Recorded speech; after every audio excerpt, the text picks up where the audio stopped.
ምን የት አለ ራስህን እንደ ያልከው አንተ ቀጥሉ ጋይስ።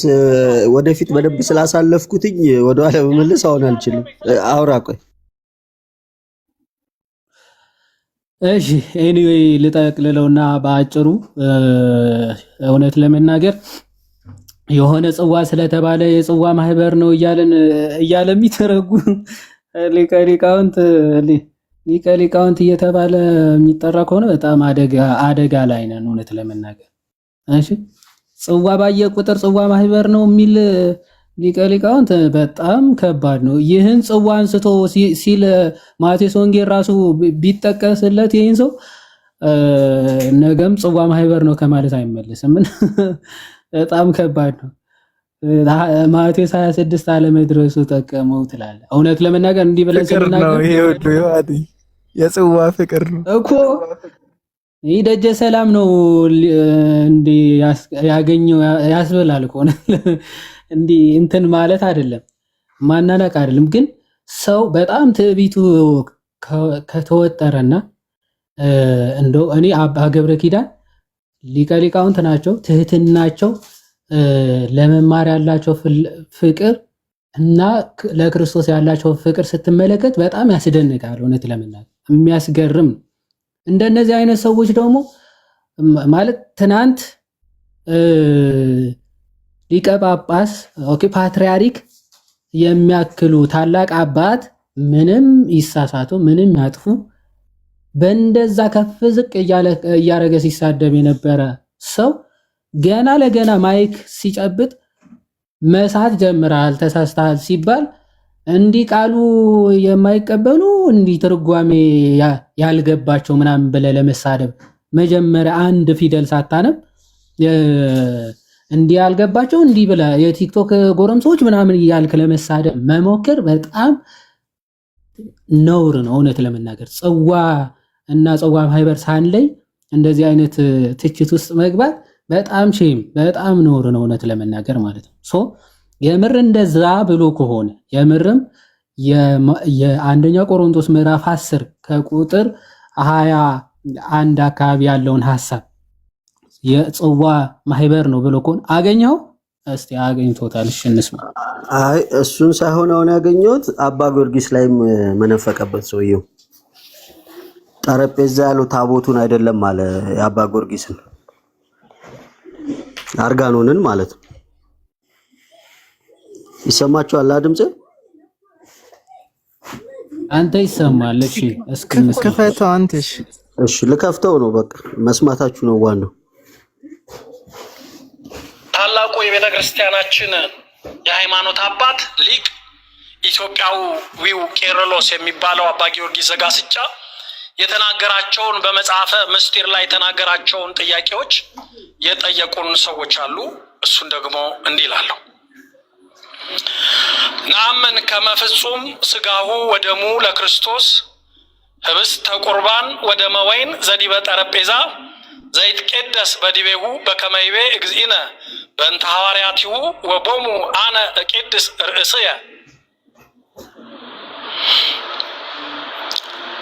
በክርስቶስ የክርስቶስን ፍጹም ሥጋና ፍጹም ደም እንደሆነ ያ ዘዲበ ጠረጴዛ ዘይትቄደስ በመጀመሪያው አሁን እዚህ ላይ አባ ዘጊዮርጊስ ዘጋስጫ እየተናገረ ያለው የመናገሪያው ዋናው መሰረቱ የዮሐንስ ወንጌል ምዕራፍ 6 ላይ የተጠቀሱ ክርስቶስ ከሰማይ የወረድኩ እንጀራ ነኝ ከሰማይ የወረድኩ መና ነኝ ሲል ሥጋዬን ብሉ ደሜን ጠጡ የዘላለም ሕይወት ትወርሳላችሁ ሲል ፈሪሳውያን ይሄ የምናውቀው ሰውዬ የዮሴፍ ልጅ አይደለም ወይ? እንዴት ከሰማይ ወርጃለሁ ይለናል? እንዴት ሥጋዬንስ ብሉ ይለናል? እንዴት ደሜንስ ጠጡ ይለናል? እኛን እንዴት ቢያስበን ነው የሰው ሥጋ የምንበላው የሰው ሥጋ የምንጠጣው ብለው ጥያቄ ያነሱ በአባ ጊዮርጊስ ዘጋስጫ ዘመንም የተነሱ የነሱንም ጥያቄ አንስቶ መልስ ሲሰጥ ያነሳው ነው። ይህንን ያሉበት ምክንያት እነሱ ያሉበት ምክንያት ታሪኩን እየተከታተሉ ስለሆነ ነው። የኢየሱስ ክርስቶስን አገልግሎት የሚከታተሉ ጸሐፍት ፈሪሳውያን የክርስቶስን ሥጋና ደም አናምንበትም አሉ። እሱ ሲመልስላቸው ዘዲበ ጠረጴዛ አለ። ይሄ ማለት ታቦት እያለ አይደለም። ይሄ ማለት በመጀመሪያው ስርዓት በመጀመሪያው ጊዜ በነበረው ስርዓት ኢየሱስ ክርስቶስ ለደቀ መዛሙርቱ ይሄ ስጋዬ ነው ብሉ፣ ይሄ ደሜ ነው ጠጡ ባለበት ጠረጴዛ ላይ የነበረው ስርዓት፣ ያዛ ጠረጴዛ ላይ የነበረው ህብስት የነበረው ወይን ስጋ መለኮት ደመ መለኮት ይሆናል። እኔ በቀራኔው ላይ ራሴን እቀድሳለሁ ብዬ ስለተናገርኩ ነው የሚለው። ይህንን አጣሞ ጎትቶ የዳቬንቺን ጠረጴዛ በግድ ታቦት ለማለት መሞከር ስህተት ነው፣ ስህተት ነው። ስላል አይደለም ብሎ እንኳን ቢገኝ አቀንተን የምንተረጉመው እንጂ ከሰፈር ጠረጴዛ የምናመጣ አይደለም። ብሎ እንኳን ቢገኝ ግን አላለም አባ ጊዮርጊስ ዘጋስጫ እና ምንድነው ያለው? ስለዚህ አሁንም ቢሆንም የኢትዮጵያ ኦርቶዶክስ ተዋሕዶ ቤተክርስቲያን የምትገለገልበት ስርዓት አምልኮዋን የምትፈጽምበት ታቦት እንጂ ጠረጴዛ የላትም። ስለዚህ አባ ጊዮርጊስ ዘጋስጫ ዋና ማስተላለፍ የፈለገው ነገር ያ ዘዲበ ጠረጴዛ የተባለው በጸሎተ ሐሙስ የተሰጣቸው ህብስትና ወይን ስጋ መለኮት ደመ መለኮት የሚሆነው በመንፈስ ቅዱስ ነው። እኔ ደግሞ በመስቀል ላይ ተሰቅዬ ራሴን ስለምቀድስ ቃል ስለገባሁላችሁ ነው ብሏል። ዛሬ አባቶቻችን ካህናት ሲቀድሱ ይሄን ያውቃሉ። ስጋውና ደግሞ የቱ ጋር ነው ስጋ መለኮት? የዳቪንቺ ጠረጴዛ እኮ ነው ያለው እሱ። አንተሽ ይሄ ስዕሉ ያለበት አላል ላሳፐር ስዕል ላይ ያለው። ኧረ በስላሴስ ምን አይነት ሰው ነው ይሄ እናንተ? ምን ተብሎ ነው አሁን ይሄን ተመለስ ተብሎ ጠረጴዛ ነው ያለው እኮ እሱ። ይሄ አራት እግሩ ጠረጴዛ ማለት ነው። እኔ የዛኔ ክርስቶስ በዕለተ ሐሙስ ስለነበረው እንጂ ስለ ታቦት አይደለም ነው። አዎና እንጂ ስለ ታቦት ፈጽሞ አይደለም የሚያወራው። ጠምዝዛችሁ ነው እናንተ ታቦት ያረጋችሁት። ኧረ ጌታ ሆይ እኔ እንትን ከመጀመሪያ እንትኑ ጀምራ ራሱ ግዕዙ ሲያነበው ጀምራ ያለውን ሐሳብ እሺ ልመልሰውና አሰማንና ከዛ በኋላ እንትን ባይዘው ለምንድን ነው ቅድሚያ ግዕዙ በዲበ ጠረጴዛ የሚለውን መተርጎም ያልፈለገው? በዚህ ጠረጴዛ የሚለውን ለምንድን ነው መተርጎም ያልፈለገው ነው ጥያቄያችን ራሱ። አባ ዘጊዮርጊስ ዘጋስጫ እየተናገረ ያለው አንዴ ልመልሰው አንዴ ቆይ አባ ዘጊዮርጊስ የሚባል የለም ሲጀምር ጊዮርጊስ ዘጋስጫ አረ ወይ ዘጊዮርጊስ አታሳፍሩኝ። ቆይ አንዴ መስቀሉ ነው። ለዚህ ነው ቅዱሳን አባቶቻችን የዕብራውያን ትርጉም ደግሞ ትጠላለህ ናቲ። ወበእንተ ኪዳኑ ጠረጴዛ ማርያምን ወደ ሰማይ ገባ የሚለው ትርጉም በቃ ትጠላለህ። ታላቁ የቤተ ክርስቲያናችን የሃይማኖት አባት ሊቅ ኢትዮጵያዊው ቄርሎስ የሚባለው አባ ጊዮርጊስ ዘጋስጫ የተናገራቸውን በመጽሐፈ ምስጢር ላይ የተናገራቸውን ጥያቄዎች የጠየቁን ሰዎች አሉ። እሱን ደግሞ እንዲህ ይላሉ። ነአምን ከመ ፍጹም ስጋሁ ወደሙ ለክርስቶስ ህብስተ ቁርባን ወደመ ወይን ዘዲበ ጠረጴዛ ዘይትቄደስ በዲቤሁ በከመ ይቤ እግዚእነ በእንተ ሐዋርያቲሁ ወቦሙ አነ እቄድስ ርእስየ። በክርስቶስ የክርስቶስን ፍጹም ስጋና ፍጹም ደም እንደሆነ ያ ዘዲበ ጠረጴዛ ዘይትቄደስ በመጀመሪያው አሁን እዚህ ላይ አባ ዘጊዮርጊስ ዘጋስጫ እየተናገረ ያለው የመናገሪያው ዋናው መሰረቱ የዮሐንስ ወንጌል ምዕራፍ 6 ላይ የተጠቀሱ ክርስቶስ ከሰማይ የወረድኩ እንጀራ ነኝ ከሰማይ የወረድኩ መና ነኝ ሲል ስጋዬን ብሉ ደሜን ጠጡ የዘላለም ሕይወት ትወርሳላችሁ ሲል ፈሪሳውያን ይሄ የምናውቀው ሰውዬ የዮሴፍ ልጅ አይደለም ወይ? እንዴት ከሰማይ ወርጃለሁ ይለናል? እንዴት ስጋዬንስ ብሉ ይለናል? እንዴት ደሜንስ ጠጡ ይለናል? እኛን እንዴት ቢያስበን ነው የሰው ስጋ የምንበላው የሰው ስጋ የምንጠጣው ብለው ጥያቄ ያነሱ በአባ ጊዮርጊስ ዘጋስጫ ዘመንም የተነሱ የነሱንም ጥያቄ አንስቶ መልስ ሲሰጥ ያነሳው ነው። ይሄንን ያሉበት ምክንያት እነሱ ያሉበት ምክንያት ታሪኩን እየተከታተሉ ስለሆነ ነው። የኢየሱስ ክርስቶስን አገልግሎት የሚከታተሉ ጸሐፍት ፈሪሳውያን የክርስቶስን ስጋና ደም አናምንበትም አሉ። እሱ ሲመልስላቸው ዘዲበ ጠረጴዛ አለ። ይሄ ማለት ታቦት እያለ አይደለም። ይሄ ማለት በመጀመሪያው ስርዓት በመጀመሪያው ጊዜ በነበረው ስርዓት ኢየሱስ ክርስቶስ ለደቀ መዛሙርቱ ይሄ ስጋዬ ነው ብሉ ይሄ ደሜ ነው ጠጡ ባለበት ጠረጴዛ ላይ የነበረው ስርዓት ያዛ ጠረጴዛ ላይ የነበረው ህብስት የነበረው ወይን ስጋ መለኮት ደመ መለኮት ይሆናል እኔ በቀራንዮ ላይ ራሴን እቀድሳለሁ ብዬ ስለተናገርኩ ነው የሚለው። ይህንን አጣሞ ጎትቶ የዳቪንቺን ጠረጴዛ በግድ ታቦት ለማለት መሞከር ስህተት ነው። ስላል አይደለም ብሎ እንኳን ቢገኝ አቅንተን የምንተረጉመው እንጂ ከሰፈር ጠረጴዛ የምናመጣ አይደለም። ብሎ እንኳን ቢገኝ ግን አላለም አባ ጊዮርጊስ ዘጋስጫ። ስለዚህ አሁንም ቢሆንም የኢትዮጵያ ኦርቶዶክስ ተዋሕዶ ቤተክርስቲያን የምትገለገልበት ስርዓት አምልኮዋን የምትፈጽምበት ታቦት እንጂ ጠረጴዛ የላትም። ስለዚህ አባ ጊዮርጊስ ዘጋስጫ ዋና ማስተላለፍ የፈለገው ነገር ያ ዘዲበ ጠረጴዛ የተባለው በጸሎተ ሐሙስ የተሰጣቸው ህብስትና ወይን ስጋ መለኮት ደመ መለኮት የሚሆነው በመንፈስ ቅዱስ ነው። እኔ ደግሞ በመስቀል ላይ ተሰቅዬ ራሴን ስለምቀድስ ቃል ስለገባሁላችሁ ነው ብሏል። ዛሬ አባቶቻችን ካህናት ሲቀድሱ ይሄን ያውቃሉ። ስጋውና ደሙ የቱ ጋር ነው? ስጋ መለኮት እዚች ጋር ተቋርጧል። ድምጽ ተነፋንፏል። እንኳንም ተነፋነፈ። በስመ አብ ወወልድ ወመንፈስ ቅዱስ። አባ ዘጊዮርጊስ የሚባል አባት አለን። ደስ ብሎናል ስላገኘን አዲስ አባት። አረ ይጨምርልን ያብዛልን። ይወርድ ነው ሶባይ ካን ጸጋ ቀጥሉና እኔ ያኛው ደግሞ ልፈልገው። እሺ አንዴ በዚህ ላይ አሳፍኩበት። እስቲ ያኛውን ፈልገውና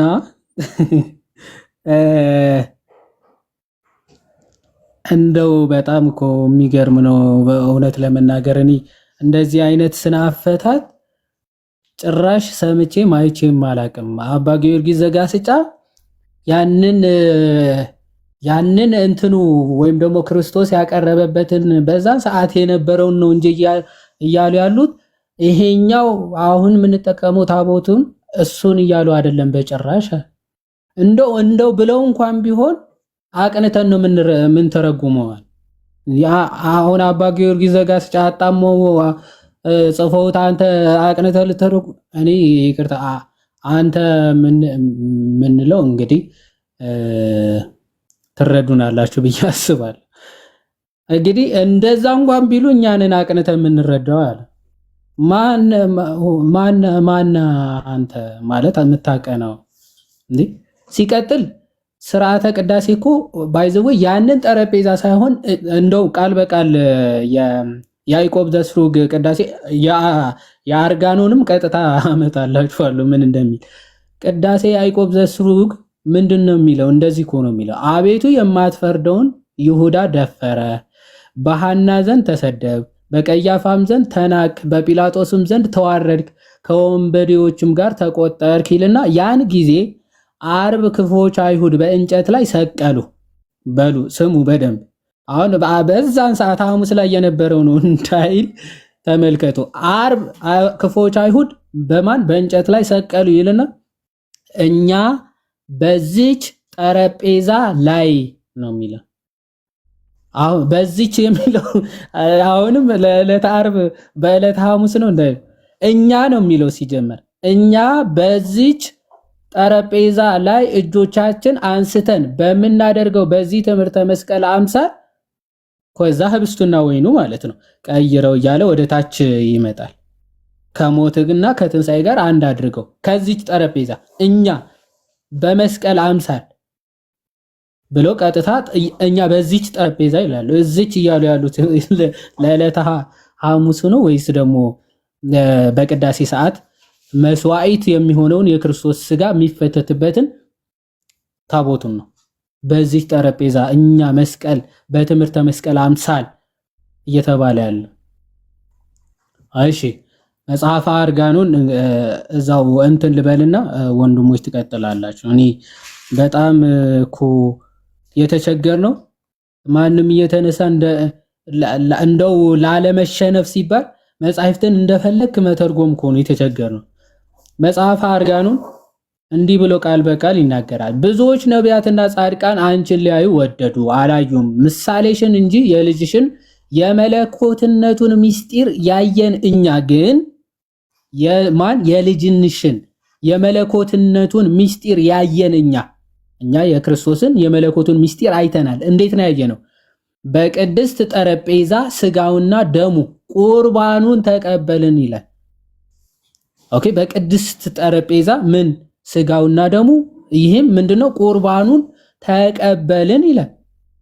ይሄው እዚህ በቅድስት ጠረጴዛ እያለ ያለው በዕለተ ሐሙስ ስላለው ጠረጴዛ ነው ወይስ ስለ ታቦቱ ነው እየተናገረ?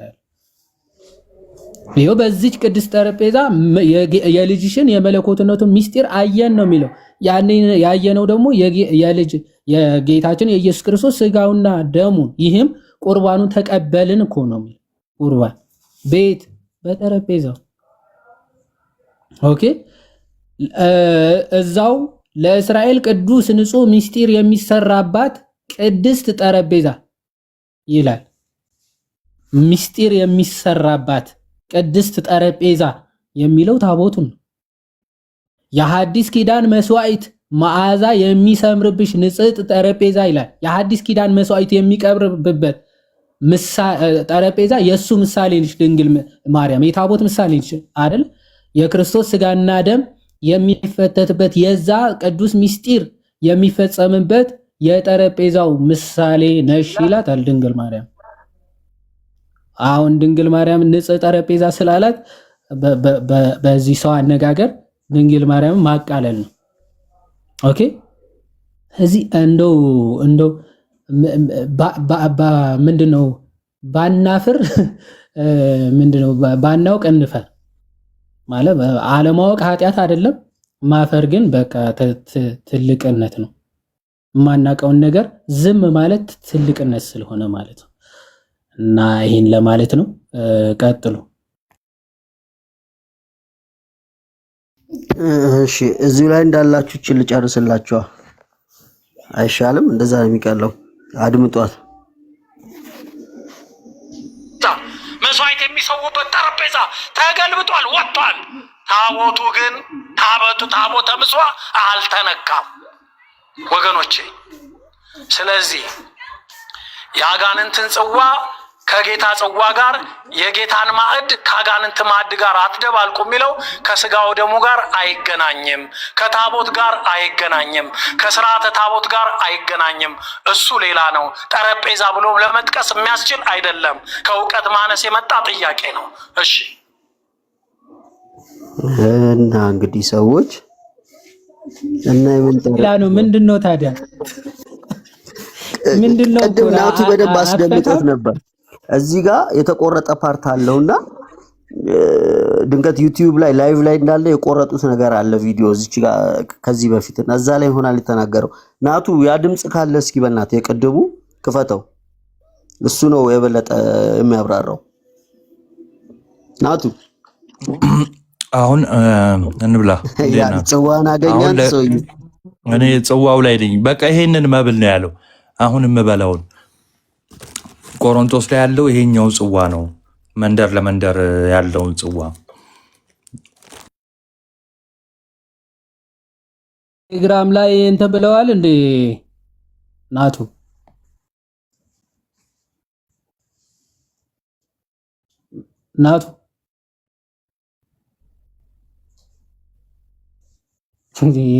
ድሮንም ስበላ ደስ አይልም አንተ ስጎርስ ነው እንደምትጠይቀው። እኔ እኮ አሁን ካልጠፋ ሰዓት ምንድነው እንደ ሙስሊም 6 ሰዓት ላይ ምግብ መብላት የምትጀምረው? ሌሎቹ እያፈጠርክ ነው። አድምጡልኝ በእናታችሁ ጥያቄ አድምጡና መልስ ስጡ። አንድ ላይ እንግዲያውስ ወደዚህኛው ጥያቄ እንሄድና አንድ ላይ ይመለሳል። ታቦት ከእግዚአብሔር ለሰው ልጅ ሲሰጥ የመጀመሪያዋ ታቦተ ጽዮን ነች። እሷንም በሙሴ በኩል ነው ያገኘናት። ያችን ታቦት ማለትም ታቦተ ጽዮን ያለችው ደግሞ በኢትዮጵያ ውስጥ ነው። ስለዚህ ታቦተ ጽዮንና ሌሎቹ ታቦታት በምን ይለያሉ የሚሉትን ነገሮች ያብራሩልን። እሺ፣ እኛ ኢትዮጵያውያን እድለኞች ነን ስንል ከሌላው ዓለም ራሳችንን ማመጻደቅ አይደለም። ክርስትና በ3 ሰዓትም መምጣት፣ በ9 ሰዓትም መምጣት፣ በ11 ሰዓትም መምጣት እኩል ነው የሚያደርገው። በክርስትና ከየትኛውም ዓለም ጋር በእኩልነት የምንታይ ነን። በታሪክ ቀዳሚነት፣ በእግዚአብሔር ልጅነት ግን እኛን የቀደመ የለም። ይሄ ግልጽ ነው። በምንም የዓለም ሕዝብ ፈረንጆቹ ወደ ኢትዮጵያ እንምጣ ሲሉ እኮ ወገኖቼ ወደ ኢትዮጵያ እንምጣ ሲሉ ወደ እግዚአብሔር ሀገር እንሂድ ነው። we can go to the land of God። ወደ እግዚአብሔር ሀገር መሄድ እንችላለን ነው። ናት ኢትዮጵያ የምትባል እግዚአብሔር ሀገር ነው የሚሉት። አዎ ኢትዮጵያ ከስነ ፍጥረቷ ጀምሮ ኦሪት ዘፍጥረት ገና የስነ ፍጥረትን ታሪክ ሲጠራ ስሙ የተጠራ ሀገር እኮ ነው። ይህንን ስንጠራ ከዓለም አብያተ ክርስቲያናት ልትለዩን ነው። እሱ እኮ የጋራ ማህበር ነው። ከጽዋ ማህበርነት ያለፈም አቅም የለውም። አሁን ያኔ በተባለበት ዘመን እንኳን አቅም ነበር። ሰማችሁ? ቤተ ክርስቲያንን ከጽዋ ማህበርነት በላይ አቅም የላትም ነው ያለው። ግን እንደ ሐሳብ ለምን እየሰማን እንቃጠላለን? በጌታ ትንሽ መለስ አድርገው ባይዘው እስቲ ጭራሽ የዓለም አቀፉ ነው። አዎ የዓለም አቀፉ ቤተክርስቲያን ጋዲና አስገቡልኝ። እኔ ምንም ነገር መቆጣጠር አልቻልኩም። ከዚህ እስቲ ልመልሰው። እናንተ ቤተክርስቲያናት ነው የሚሉት ሲሉ ወደ እግዚአብሔር ሀገር እንሂድ ነው። we can go to the land of God።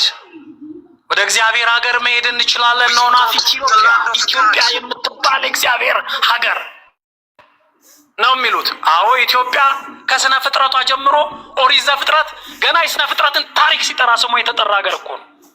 ይህንን ስንጠራ ከዓለም አብያተ ክርስቲያናት ልትለዩን ነው። እሱ እኮ የጋራ ማህበር ነው። ከጽዋ ማህበርነት ያለፈም አቅም የለውም። አሁን ያኔ በተባለበት ዘመን እንኳን አቅም ነበረው። ዋት የጌታን አካል እኮ ነው የካዱ ሰዎች። እኮ መንፈቋል በቃ ሊትራሊ በዚህ ራሱ ሄዝናት ኦርቶዶክስ ማለት ይቻላል። ምክንያቱም የቤተ ክርስቲያንን አንድነት በተለይ ኢኩሜኒካሊ በዓለም አቀፍ ደረጃ ያለችውን ቤተ ክርስቲያን ከጽዋ ማህበር የተለየ ምንም አቅም የላትም ማለት ኦኬ። በጽዋ ማህበር የሚደረገውን ድርጊት ራሱ ኢኩሜኒካሊ የተወሰኑ ውሳኔዎች ራሱ በዓለም አቀፍ ደረጃ ራሱ የምንቀበላቸው ጉባኤያት ራሱ ከጽዋ ማህበር የተለዩ አይደሉም እንደማለት ነው። አሁን ይህን አካል ሊቀ ሊቃውንት ሊቀ ጠበብት እያልክ መጥራት እና መድረክ መስጠት ማለት ቤተ ክርስቲያንን አሰድቦ ማለት አክቹአሊ ከድጡ ወደ ማጡ ነው። አክቹአሊ እኔ ከመቼው አገልግሎት ጀምሮ እንደዚህ አይነት የቦካ ትምህርት ላይ እንደገባ ራሱ አላቅም ማለት ነው። ይህ ሰው እንዴት ትንሽ አይረጋጋም? ከምንፍቅና ሲመጣ እኮ ትንሽ አደብ ይገዛል፣ ለማንበብ ይሞክራል ማለት ሊትራሊ መንፍቅናዎች ናቸው። ከቤተ ክርስቲያን አካላትን እያነሱ መሳደብ ምናምን ልማዱ ነው። ኦፍ ኮርስ ግን ጭራሽ አሁን በዓለም አቀፍ ደረጃ ያለችውን ቤተክርስቲያን እንግዲህ አሁን ትለዩዋታላችሁ የተባለው አይዘው ስለዚህ በዓለም አቀፍ የዓለም አብያተ ክርስቲያናት ህብረት ስለነዛ አይደለም እየተወራ ያለው አይደል? ስለ 5ቱ አሃት ወይም 6ቱ አሃት አብያተ ክርስቲያናት ነው እየተወራ ያለው። ስለ ቤተክርስቲያን አንድነት ከተወራ ኢትዮጵያ ለብቻ እንደዚህ አይነት አስተምሮ አላት ከተባለ በትምህርት ደረጃ አንድ የሆነችው ከ6ቱ አሃት አብያተ ክርስቲያናት በዶግማ ደረጃ አንድ ቤተክርስቲያን ብለን የምንቀበለው እነዚህ 6ቱ አሃት አብያተ ክርስቲያናት ናቸው። የነዚህ ሁሉ አንድነት ከጽዋ ማህበር ያልተለየ ነው ማለት ኢትዮጵያንም ጨምረ የኢትዮጵያ ቤተክርስቲያንም ህብረቱ ከጽዋ ማህበር ያልተለየ ነው እንደማለት። ታዲያ ይህን ሰው አሁን ለዛውም በቦሌ ትልቅ ካቴድራል የትምህርት መድረክ መስጠት ማለት እኔ እንጃ ከባድ ነው። ጸሎት ሃይማኖትን የካደው ይሄ ኢትዮጵያ ዓለም ብርሃን ወንጌል እኮ ይሄ ነው። በቃ መጨረሻ ይሄ ነው። እነሱ ኢትዮጵያ ናሽናሊስት ናቸው። ከዛ ደግሞ ቤተክርስቲያንንና ይሄ ኢትዮጵያዊ ናሽናሊዝምን አዛንቀው አንድ ላይ አድርገው ነው በጣም ሲንተሳይዝ አድርገው ነው የሚመለከቱት። ፒውርሊ የዓለም ብርሃን ወንጌልን ነው አሁን የተናገረው ሰውየው። ፒውርሊ ምንም እንትን የለውም። ምክንያቱም ላይክ ቤተክርስቲያንን እንግዲህ ከጽዋ ማህበር ጋር ያልተሻለች ናት ብሎ የሚናገር ከሆነ ኦብቪየስሊ ከዚህ በላይ ወንጌልን መካድ የለም፣ ወንጀል ነው ይሄ።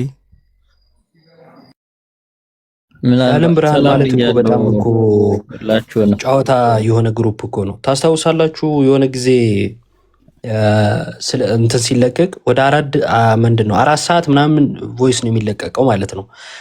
የተወሰነ ተከታትያቸው ነበር የዓለም ብርሃን የሚባሉት እና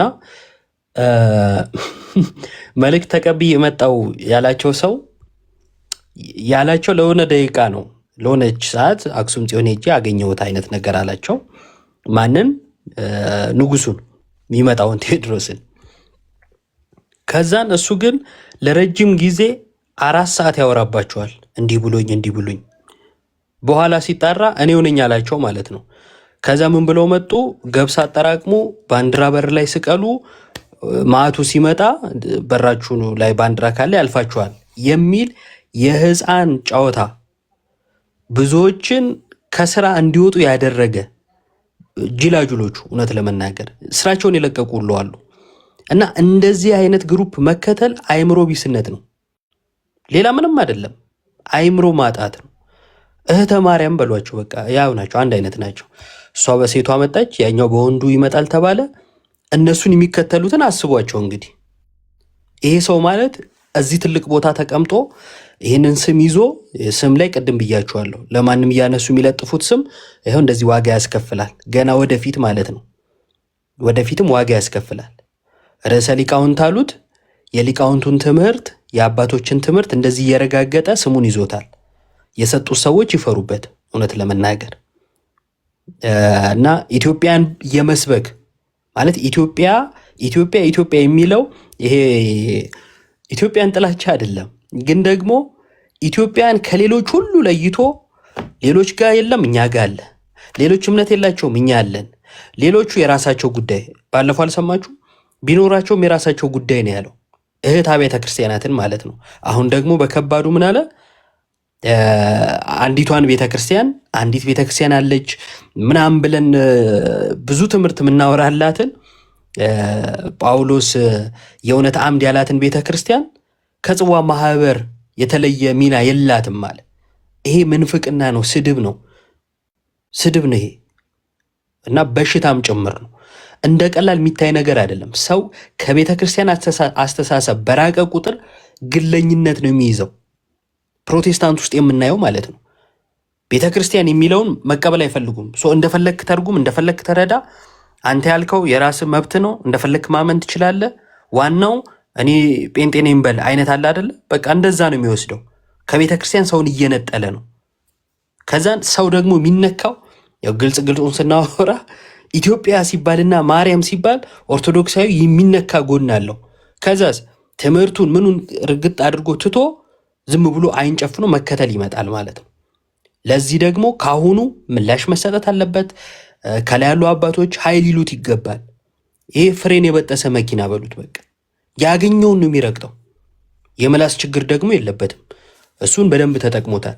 የመጨረሻ ቴዎድሮስ ይመጣል ብሏል አይደለ? የሆነ ቀን ጠብቁት፣ ኦልሬዲ መጥቷል። አሁን ያለው ነው ብሎ እንደሚያርፈው ፖለቲካው እሱ ስለሆነ እሱስ እውነት ብለሃል። ይሄ ሀሳብ ስለተሰጠበት እዚህኛው ላይ ደግሞ ሀሳብ ትሰጡበታላችሁ። ስለ ታቦተ ጽዮን ነው የተጠየቀው እና ታቦተ ጽዮን ያው ሳይንቲስቶቹ ይሄ ሳይካትሪስቶች ምናምን አሉ አይደለ? እንደ ዮጋ ምናምን የሚሰሩ ሰዎች እነሱ ተመስጠው ኢትዮጵያ ውስጥ እንዳላረጋግጠዋል ብሎ ቀጣይ ሊያወራ የሚፈልገውን ደግሞ አዳምጡት። አባቶቻችን ደግሞ በታሪክ ታቦተ ጽዮን ኢትዮጵያ ውስጥ አለች ብለውናል። ወይ አንዴ እሱን ከመጀመር በፊት ቅድም በመጽሐፈ ምስጢር ነው ያለው አባ ጊዮርጊስ ዘጋስጫ የተናገሩ ምናልባት አምኖት ሹሩስ ግን አርጋኖን ላይ ነው የሚሆነው እኮ እሱ የተጻፈው አይደል? አይ እኔ የመጽሐፈ ሰዓታቱን ነበር ማቀው። መጽሐፈ ምስጢር ላይ ተናግሯል እንዴ? እኔ የሰዓታቱን ነበር ማቀው እኔ አይ መጽሐፈ ምስጢር ምናምን መጽሐፈ ምስጢር ላይም አለ ጠረጴዛ የሚለው ከሆነ ጠረጴዛ እሱ ያለውን እየፈለኩ ነበረ አላገኘሁትም። የትኛው ክፍል ላይ ነው ያለው? የአርብ ላይ ፖስት እኮ ብዙ ነው ያለው። የትኛው የስንት ሰዓት መንበር ቁጥሩ ልንገርህ። ቆይ አይ ቲንክ ሲያነብ የሰዓታቱ ያነበበ መስሎኛል። ቃል በቃ ሲያነቡ የነበሩ እስቲ ዞሮ እንትን ፈልገውና ቀጥል። እሺ ሶሪ ችግር የለውም እንሰማዋለን። እሱን ችግር የለውም መልሼ እንትን እለዋለሁ ቼክ አደርገዋለሁ። ይሄ እኮ እኛ የእግዚአብሔር ሰዎች መሆናችንን 51 ላይ ምን አልክ? 51 ላይ እሺ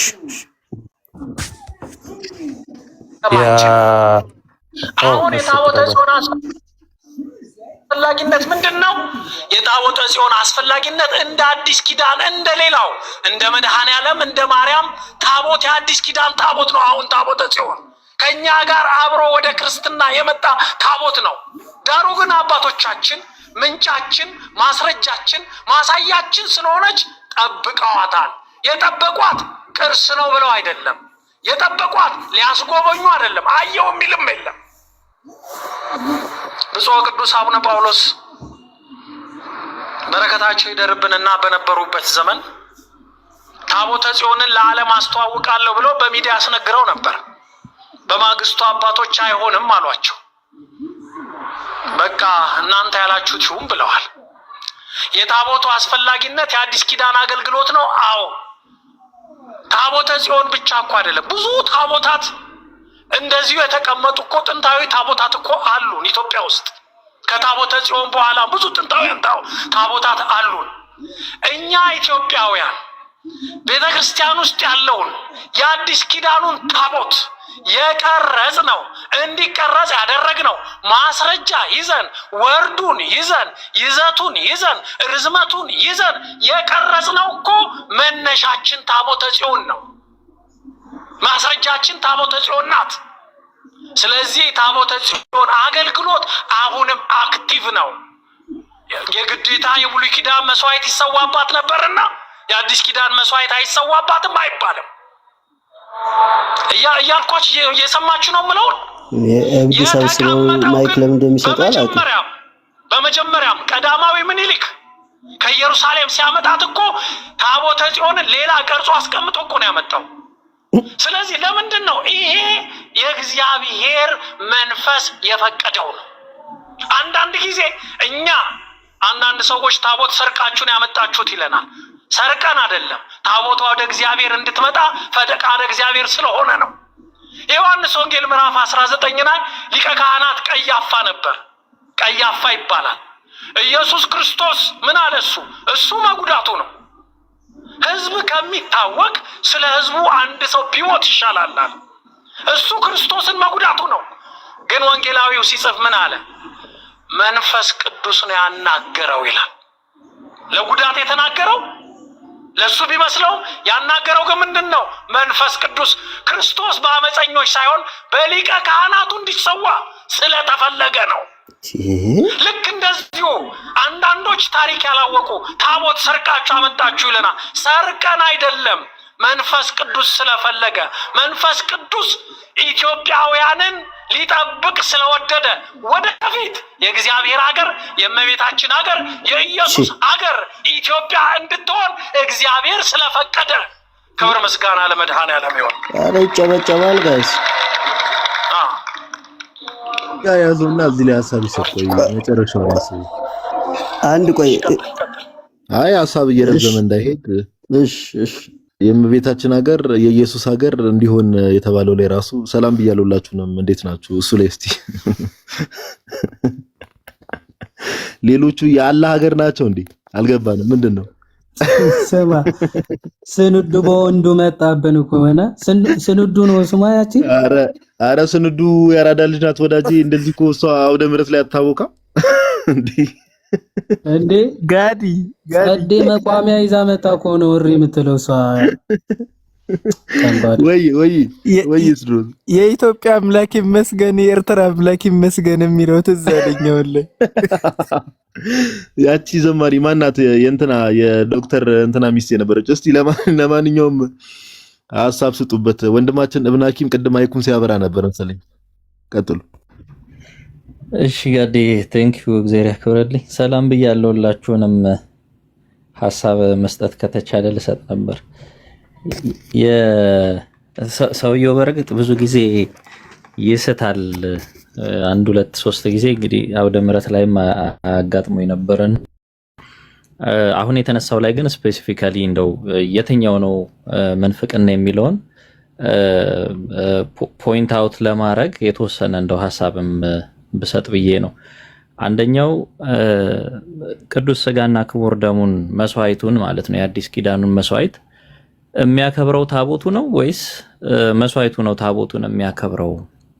አባቶቻችን ታቦትን ሲያከብሩ እኮ በሜሮን ቀብተው ሲያከብሩት ለማዘጋጃ እንዲሆን እየቀደሱት ነው እየለዩት ነው እንጂ ከስጋናው ደሙ ክብር በላይ ከመስዋዕቱ ክብር በላይ ታቦቱ አክባሪ ሆኖ አይደለም። ሁለተኛ መስዋዕቱ ያ መስዋዕት እንግዲህ አሁን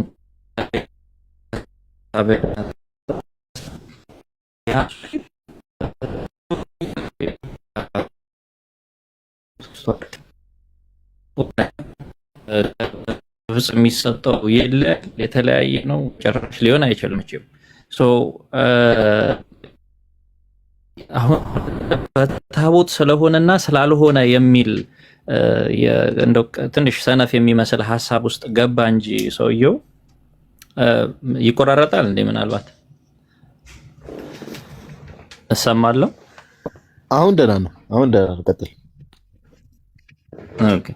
በአሐት አብያተ ክርስቲያናት መካከል የሚሰዋው መስዋዕት አንድ ከሆነ የሚከብረው አክባሪው መንፈስ ቅዱስ ራሱ ጌታ እግዚአብሔር ከሆነ ታቦቱ እንግዲህ ታቦት ነው። ጠረጴዛን በለው አልታርም በለው የተለየ የከበረ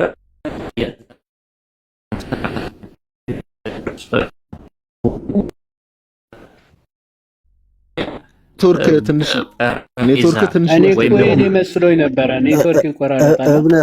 በቃ ወይንም ማስተካከልና ወይ ወደ ኋላ ሐሳብ ትሰጣለህ። ምንም በድምጽ በጣም ነው የሚቆራረጠው። እሺ ወዳጅ ጥሩ። እሺ ቀጥሉ። ጋዲና ብሩኬ እንትን በሉና ቀጣይ ምንፍቅና ደግሞ አሰማችኋለሁ። እዛ አልኩኝ ታውቃለህ። ሐሳቡ ላይ እኔ እውነት ለማውራት ሰላም ብያለሁ በድጋሚ ሁላችሁንም። ቅድም ብለውታል እነ ዮባም እና ዮሐዴም ከገባውበት ሰዓት ጀምሮ የሰማሁት አይ ቲንክ ሁለቱ ናቸው ያወሩት መሰለኝ። እኔ አሁን ምን እውነት ለማውራት ሰው በዚህ ደረጃ ይሳሳታል የሚል እምነት የለኝም። እኔ ፐርሰናሊ ሰው በዚህ ደረጃ ይሳሳታል ሜቢ እንደተባለው አላቅም። ሌላ ኢንቴንሽን ያለው ሰው ኢንቴንሽናሊ የእህተ ማርያምን አይነት ሙድ ሁሉ ነገር የኢትዮጵያ ማድረግ ሁሉ ነገር እግዚአብሔር ከኢትዮጵያ ውጪ የሚያውቀው ሀገር የለም። ከኢትዮጵያ ውጪ ክርስትና የለም።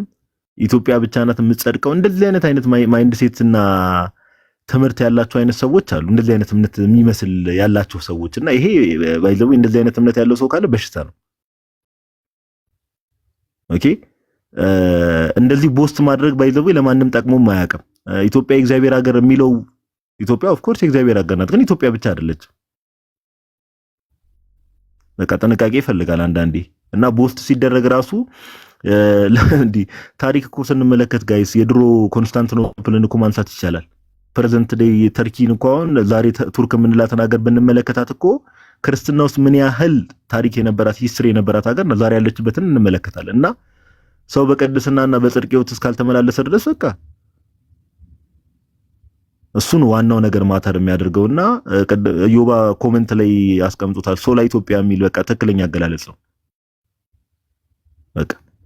እና ይሄ አሁን ሀገርን ከመውደድም አይደለም እውነት ለማውራት ይሄ አሁን ሀገርን መውደድ እንደዚህ አይነት ሀገር መውደድ አይደለም። ዝም ብሎ ታሪኮችን እየፈበረኩ ዝም ብሎ ኢትዮጵያ ላይ የመለጠፍ ነገር ታሪክና ሀገርን የመውደድም ነገር አይደለም፣ ሌላ ነገር ነው ይሄ።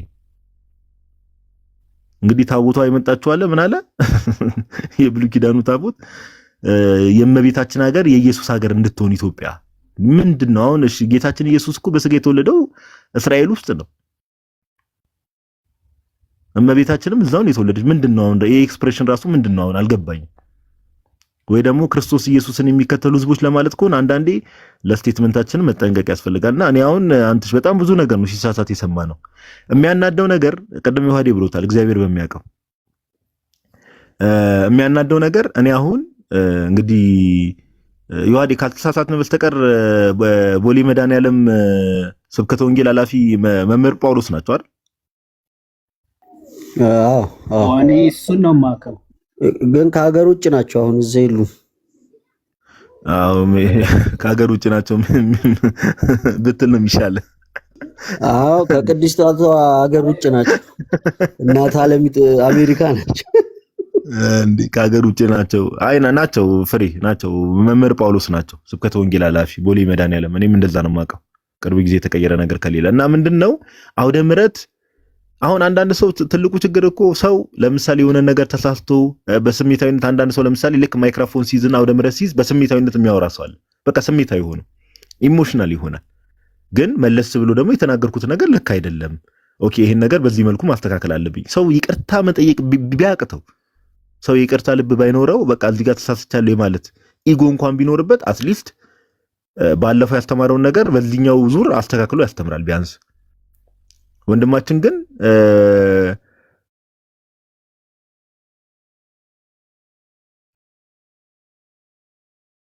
ምንድን ያለው አንተሽ ቃሉ ራሱ ምን ነበር? የሆነ የተጠቀመው ኤክስፕሬሽን አለ ብቻ ለዮባ ስለተነገረ እሱ ነው የሚያውቀው። ለዮባ ስለተነገረ አንተ ደግሞ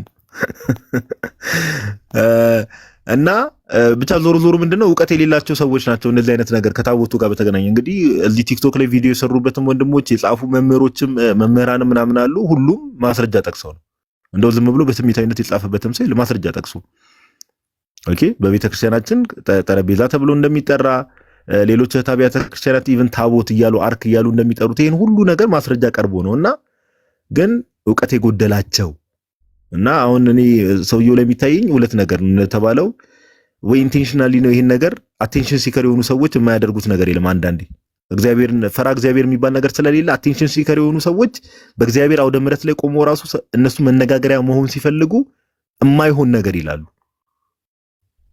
ሁለተኛ ደግሞ የምንመለከትበት ነገር እግዚአብሔር በሚያውቀው ኢጎ በጣም በትዕቢት የተሞላ ሰው እንደሆነ ያስታውቃል። በጣም ሰው ስህተቱ ቁልጭ በቃ ልክ አይደለም ተብሎ ሲነገር አይ እነሱ ስለማያውቁ ነው በማስረጃ ቀርቦ እኮ ነው እንደዚህ አይነት ነገር እና ብቻ እኔ አላቅም። እኔ እንደው ብቻ መሀል ከተማ ላይ እንደዚህ ትምህርት መሀል ከተማ ቦሌ ላይ አውደ ምሕረት ላይ ትምህርት እንደዚህ የሚያውኳኩ ሰዎች እንዲህ የሚያውኳኩ ከሆነ ከኔ ኢማጂን ትንሽ ከአዲስ አበባ ወጣ ሲባል ሰዎች ምን ያህል ሰዎችን በስተት ትምህርት አፌክት ሊያደርጉ እንደሚችሉ መገመት አይከብድም አንዳንዴ እግዚአብሔር በሚያውቀውና ብቻ እግዚአብሔር ይዳን ያሳዝናል። ብቻ ኤኒዌይስ ቀጥሉ። ፎሎወሮች መሀል ቦሌ ላይ የመነፈኩት ብሎ ቪዲዮ ሲሰራ አስበውኳል። በጣም ከባድ ነው እኮ ይሄን ደግሞ እናዳምጠው። በጣም በቃ ይሄ አናሎጂ ደግሞ ይገርማል። የሱ ትንታኔ ስፔሻል ነው፣ አድምጧት። በአሃት አብያተ ክርስቲያናት አንድ የሚያደርጋቸውና የተለየ የሚያደርጋቸው ምንድን ነው? በተለይ ደግሞ በታቦት ዙሪያ ሁሉም አንድ ናቸው ወይስ ልዩነት አላቸው?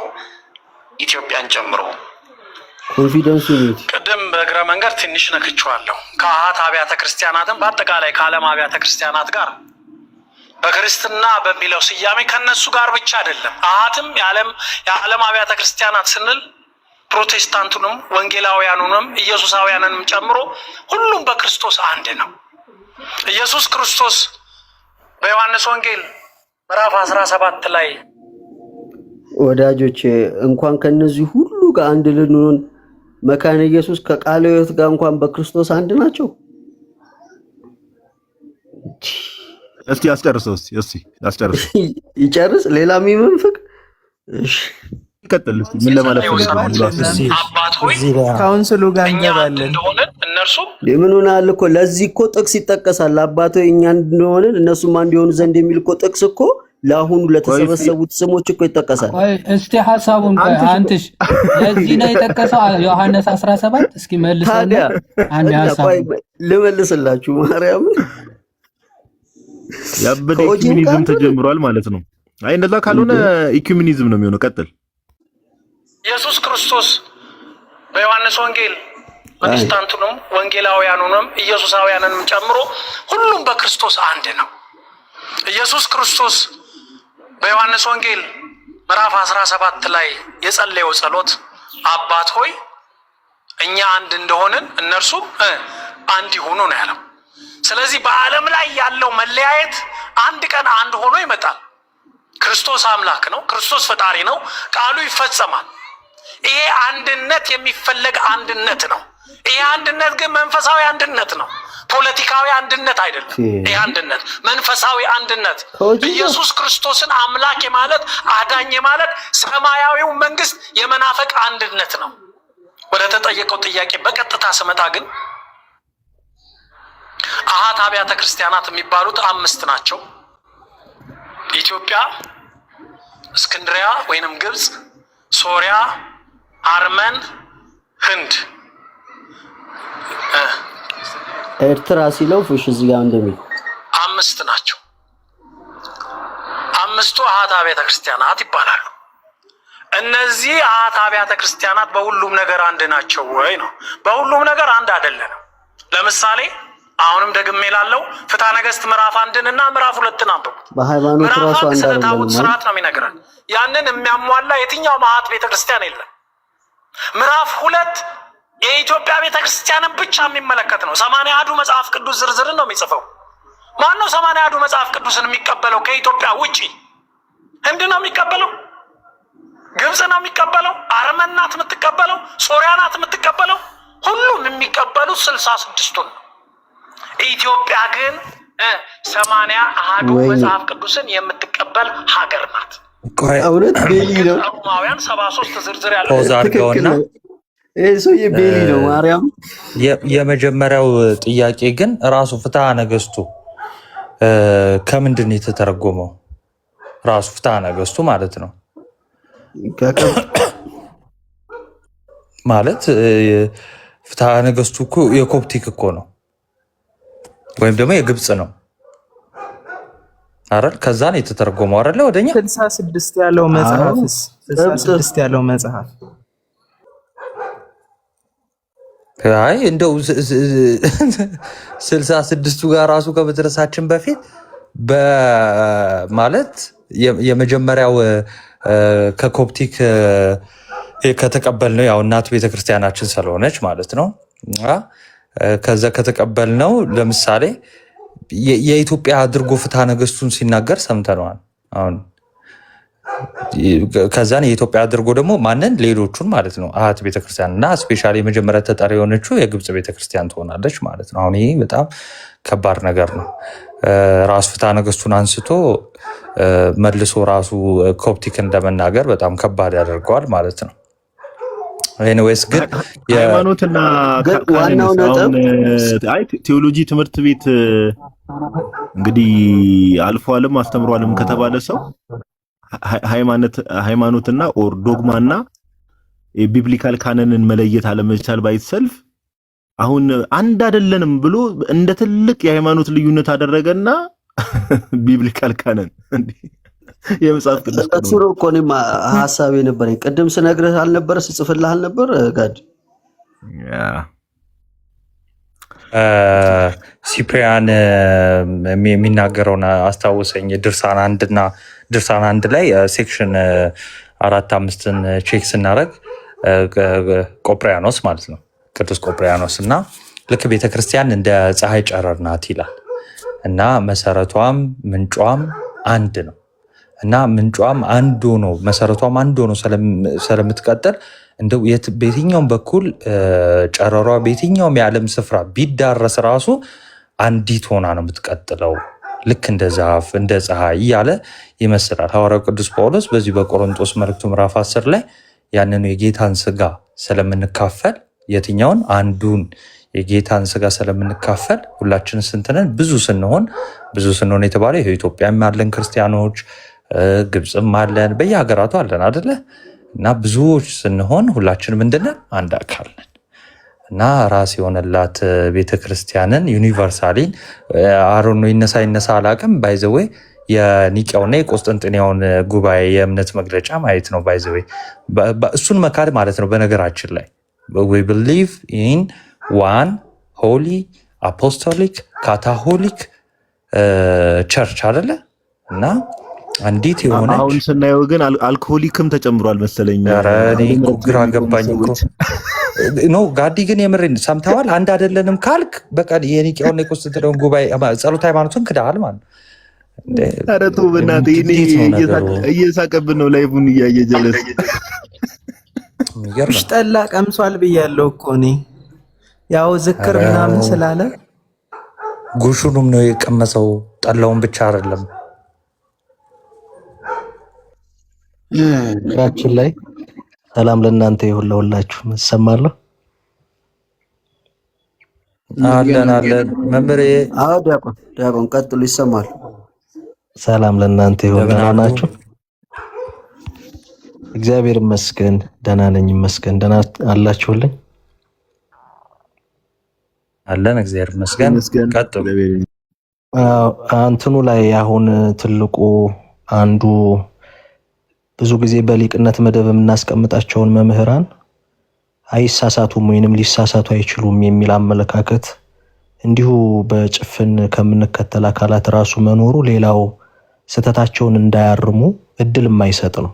ይሄንን ተደጋጋሚ ስናገር ነበር። አሁንም ልደግሞ ፈልጌ ነው። መሰረታዊ ሐሳብ ነው ብዬ ስለማምን በሊቅነት መደብ የምናስቀምጣቸው መምህራን ሊሳሳቱ አይችሉም ብለን እንደመድምና ተሳስተው እንኳን እንዲታረሙ እድል አንሰጥም። ይሄን የምለው ለምንድን ነው?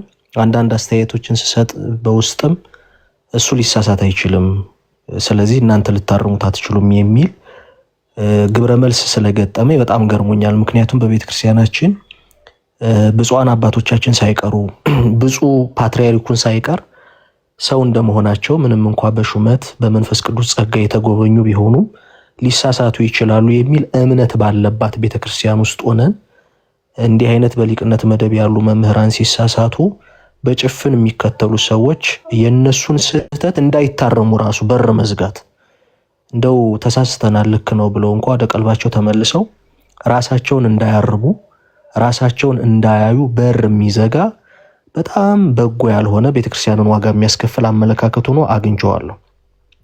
ከመምህራን አኳያ ቅድም ጋዲ እንዳለው ነው አውደ ምሕረቱን የምንይዝ ማይኩን የምንጨብጥ ሰዎች የእግዚአብሔር አውደ ምሕረት እንደመሆኑ ያሰብነውን ሁሉ እንደ የመጣልንን ሁሉ ምንናገርበት ከሆነ በተለይ አሁን ያለንበትን ዘመን ሳንረዳ የሚዲያ ዘመን ነው። ቤተክርስቲያን አይደለም በእኛ አንደበት ስተት አቀብለንልባት ቀርቶ ሰዎች ለኛ ስተት ፈልገው የማይተኙልን ብዙ ሰዎች አሉ አይደለ? በማትለው አለች ባላለችው አለች እያሉ ባልተናገረችው ተናገረች እያሉ ለስተታቸው ከቤተ ክርስቲያን ለመውጣታቸው ማጽደቂያ የሚፈልጉ ብዙ ሰዎች ያሉበት ሚዲያው ደግሞ እንዲህ አይነት ስተቶችን አጋልጦ የሚሰጥበት ስለሆነ በጣም ጥንቃቄ የሚፈልግ ነው። እንደ ጥቅል ግን ከመጨረሻው ቅድም ሲናገሩ ከነበረው መምህሩ አንዳንዴ እግዚአብሔርን የአጼ ዙፋን ላይ የማስቀመጥ እንደምታውቁት ነገስታት ዙፋናቸውም ህዝባቸውም ወሰናቸውም የተለየ ነው። ወሰን አለው ግዛታቸው። በእኛ ግን መዝሙረኛው ቅዱስ ዳዊት እንዳለው መለኮቱ በኩሉ በሐውርት በግዛቱ ስልጣኑ በሁሉ ስፍራ ያለ አምላክ ነው የምናመልከው። ስለዚህ እግዚአብሔርን የኢትዮጵያ ብቻ አድርጎ መሳል በራሱ አንድ ችግር ነው። ሁለተኛው ቤተክርስቲያንን የኢትዮጵያ ብቻ ማድረግ፣ ኢትዮጵያን የቤተክርስቲያንን ብቻ ማድረግ ስህተት ነው፣ መታረም አለበት። አዎ እግዚአብሔር በዘመናት በኢትዮጵያ በህዝቧ በታሪኳ ያከናወናቸው ነገር የሚነገረው ነገር ሊኖር ይችላል። ነገር ግን ዓለም አቀፋዊቷን ቤተክርስቲያን የኢትዮጵያ ብቻ አድርጎ መስፋት በጣም አደገኛ የሆነ ክርስቶስ ራሱን አሳልፎ የሰጠለትን ለሰው ልጅ ሁሉ የሰጠለትንና ራሱን የሰጣትን አንዲት ቤተክርስቲያን አካሉን ማሳነስ ነው። አንዲት አካል የምትሰኘዋ ቤተክርስቲያን ሚስቲካል የሆነ ሰፊ የሆነ ትርጓሜ ያላት ቤተክርስቲያንን እንዲህ አድርጎ በብሔር በሀገር በድንበር በወሰን ራሱ መወሰን በጣም አደገኛ የሆነ በአንዲቷ ቤተክርስቲያን ላይ የተቃጣ ስህተት ነው። ሌላው ቅድም ሲናገሩ እንደነበረው ታቦተ ጽዮንና የሐዲስ ኪዳን አምልኮ፣ በነገራችን ላይ የቤተ ክርስቲያን አምልኮ ቅዳሴ ነው። በሐዲስ ኪዳን የቅዳሴ አምልኮ ማዕከሉ የጌታ ስጋና ደም ነው። አሁን በሐዲስ ኪዳን አምልኮ ታቦተ ጽዮን ሱታፌ አላት ብሎ መናገር የቤተ ክርስቲያኗን አምልኮ በራሱ አለመረዳት ነው። አምልኳችን ምንድነው? ቅዳሴ ነው። ቅዳሴ ከሆነ የቅዳሴ አምልኳችን ማዕከልና ድምዳሜ ምንድነው? የጌታ ስጋና ደም ነው። ይሄ በሆነበት ላይ ታቦተ ጽዮን አሁንም በሐዲስ ኪዳን የአምልኮ ስርዓት ውስጥ ሱታፌ አላት ብሎ መናገር በጣም እኔ ቅድም እንዳላችሁት በእውነት እንዲህ ባለ በአንድ የነገረ መለኮት ዩኒቨርሲቲ ውስጥ ቆይተዋል ተብሎ ከሚታሰቡ መምህር እኔ አልጠብቀውም። ማናችንም የምንጠብቅ አይመስለኝም። እና ስህተት ነው። ግን አንድ ነገር ልናገር። አንዳንድ ሰዎች ምን ይመስላቸዋል? ጠረጴዛ የሚለው ንግግር ቤታችን ላይ ለምናውቀው ጠረጴዛ ስለምንጠቀምበት የተቀደሰውን የጌታ ስጋና ደምን የሚከብርበትን ታቦት ያቀለልን መስሎ የሚሰማቸው ሰዎች አሉ። አንድ ነገር ልናገር። አንድ ቃል ለተለያዩ ነገሮች ይውላል። አንድ ቃል ግን ለተለያዩ ነገሮች ውሏል ማለት ተመሳሳይ ምስጢራዊ ወይንም ዘይቤያዊ ትርጉም አለው ማለት አይደለም። ለምሳሌ ጌታችን በግ ተብሎ ተጠርቷል በሐዲስ ኪዳን አይደል? ዮሐንስ ወንጌል ምዕራፍ 1 ቁጥር 22 ላይ የእግዚአብሔር በግ ተብሎ ተጠርቷል። ጌታ ግን በግ ሲባል በግ መባሉ አሁን በባህሪ የምናውቀው በተፈጥሮ የምናውቀው በግ ስላለ ጌታን እያቀለለው ነው እንዴ? ቅዱስ ዮሐንስ መጥምቀ መለኮት ጌታን የእግዚአብሔር በግ ብሎ ሲጣራ እኛ የምናውቀው በግ ስላለ በተፈጥሮ እኛ የምናውቀው በግ ስላለ ክርስቶስን እያቀለለው ነው? በጭራሽ። ምን እያለ ነው? በግ ሲል ምስጢራዊ ዘይቤው መስዋዕት እያለው ነው። ይሄ አንድ መያዝ አለበት። ስለዚህ አንድ ቃል በተመሳሳይ እኛ ለምናውቃቸው ሌሎች ነገሮች ውሏል ማለት ያ ነገር ተመሳሳይ ትርጉም አለው ማለት አይደለም። ወይንም ተመሳሳይ ክብሩ ቀለለ ማለት አይደለም። ተመሳሳይ ክርስቶስ ለምሳሌ ራሱን መቅደስ ብሎ ጠርቷል አይደል? ዮሐንስ ወንጌል ላይ ምዕራፍ 2 ላይ ይህን ቤተ መቅደስ አፍርሶት ብሎ ተናገረ። ወንጌላዊ ሲተረጉምልን መቅደስ ያለው ሰውነቱን ነው አለ። እኛ የምናውቀውን የድንጋይ መቅደስ መቅደስ ብለን እንጠራዋለን። ክርስቶስ ራሱን መቅደስ ብሎ ሲጠራ እያቀለለው ነበረ? ከህንፃ ቤተ መቅደስ ጋር ራሱን እኩል እያደረገ ነበር? አይደለም። አንድ ቃል በተመሳሳይ ለብዙ ነገሮች ይውላል። ይሄ ማለት ግን ተመሳሳይ ክብርና ይዘት ምስጢር ኑሮት ቃሉ ይነገራል ማለት አይደለም። ስለዚህ ቅድስት ጠረጴዛ የሚለው እውነተኛ የጌታ ስጋና ደም እውነተኛ ማዕድ ሆኖ የሚቀርብበትን መንፈሳዊ ምስጢርና ትርጉም መናገር እንጂ ጉዳዩን ማቅለል ወይንም ቤታችን ከምናውቀው ጠረጴዛ ጋር እኩል የማድረግ ሂደት አይደለም። ይህንን እንደው እምለው እዚህ ላላችሁት ወንድሞች ሳይሆን ብዙ የምትረዱት ብዙ የቆማችሁበት ጉዳይ ስለሆነ ታች የሚሰሙን ሰዎች ጠረጴዛ ስንል እንደው ቃሉ ይቀልባቸውና ሰውየው ምናልባት እየተናገረ ያለው ነገር እውነት መስሏቸው ሊታለሉ ይችላሉና ሶሪ ያረዘምኩኝ፣ ቀጥሉ። ለዛ ብዬ ነው የተናገርኩት። እሺ ዲያቆን ብሩኬ ቴንክ ዩ ቃልዎት ያሰማልን። ልቀጥል አንተሽ ቆይ አንድ እዚህ ይሄ ይታይና በዛው ትቀጥላለህ። የመጀመሪያውን ሐሳብ አንተ ትሰጣለህ። ይሄ በቃ ምንም ቴዎሎጂ ዋናውን ከኋላ ጀምሮ እንዳይጠራቀም ብዬ ነው። ችግር የለውም። ቀጥለሽ እንዳይጠራቀም ብዬ ነው። ከኋላ ጀምሮ ይደግ። ኦኬ እሺ ላሳይና ያው እኔም ልጄን ወደ ማስተኛት ስለሆነ ለዛ ይሄ በጣም ቀላል ነገር ነው። ማንኛውም ሰው ሊያውቀው የሚችል ነው። በ451 ምን እንደተከሰተ አንድ የሰንበት ትምህርት ቤት ያውቀዋል። እንኳን ርዕሰ ሊቃውንት የሚባል ሰው ማለት ነው። እና እቺን አድምጧት እና ይሄ ሰውዬ ከምንፍቅናም በላይ እንደሆነ ነው እኔ እየተሰማኝ ያለው። አድምጡት። አንድነት ቢኖረው። ስለዚህ በሁሉም ነገር አንድ አይደለንም። አንዳንድ ጊዜ ሰዎች ከአት አብያተ ክርስቲያናት እንደው የተለየነን በዚህ ስንል ከሆነ ማህበር እድር የወጣን ይመስላቸዋል። ምድራዊ ማህበር፣ ምድራዊ እድር፣ ምድራዊ ቡድን አያስፈልግም። እኛ የክርስቶስ ማህበርተኞች በክርስቶስ ደም የተመሰረትን ኦርቶዶክሳውያን ነን። ስለዚህ በሁሉም ነገር አንድ አይደለንም። አንድነታችን የተነገረው ለመጀመሪያ ጊዜ በ451 ዓመተ ምህረት በኬልቄዶን ጉባኤ ኢየሱስ ክርስቶስን በተመለከተ በተደረገ ጉባኤ የክርስቶስን አምላክነትና የክርስቶስን ባህሪ በተመለከተ በተደረገው ሲኖዶስ ሮማውያንና ኦሪየንታል ወይም ምስራቃውያን በሌላ አቅጣጫ ያሉት ለሁለት ተከፈሉ። አንድ ባህሪ የሚሉና ሁለት ባህሪ የሚሉ። ያ ነው እንግዲህ ኦሪየንታል ያሰኛል። ኦሪየንታል የሚባሉት ኢየሱስ ክርስቶስን አንድ ባህሪ ብለው የሚያምኑ ናቸው። ምዕራባውያን የሚባሉት ኢየሱስ ክርስቶስን ሁለት ባህሪ ብለው የሚያምኑ ናቸው። በዛ መካከል ደግሞ ያሉ አሉ መለካውያን፣ ታቦትም ምንም የሌላቸው ከአሕዛብ የመጡ ጠረጴዛ ያላቸው ጨርቅ ያላቸው ምንም ከታቦት ስርዓት ጋር ግንኙነት የሌላቸውም አብያተ ክርስቲያናት አሉ። ይሄንን ስል ሌሎቹ ታቦት አላቸው ልንፈልግ አይደለም። ሌሎቹ እንደሚሉት ታቦት የሚለው ስያሜማ በስያሜ ደረጃ ሙሴ ባህር ውስጥ የተወረወረበት ቅርጫትም እኮ ታቦት ተብሏል። ኧረ በቃኝ። እኔ ሰዎች ወደ እናንተ ልመልሰውና መላ በሉት እንግዲህ አንድነታችን የታወጀበት ኬልቄዶን ጉባኤያችን የታባቱስ ከታቦት ጋር ግን ምንድነው የሆነ ችግር አለ ልበል? እኔ አልገባኝም። ወሬው በሙሉ ዞሮ ዞሮ መግቢያው ታቦት ሆነ።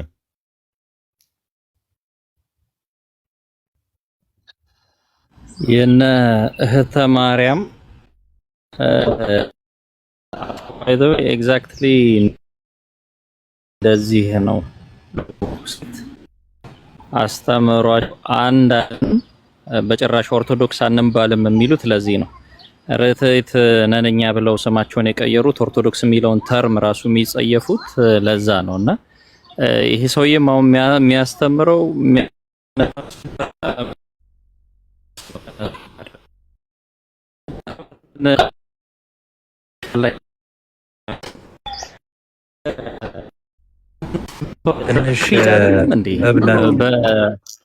ቆራረጠው እብነ ሐኪም እየተቆራረጠ ነው አሁን።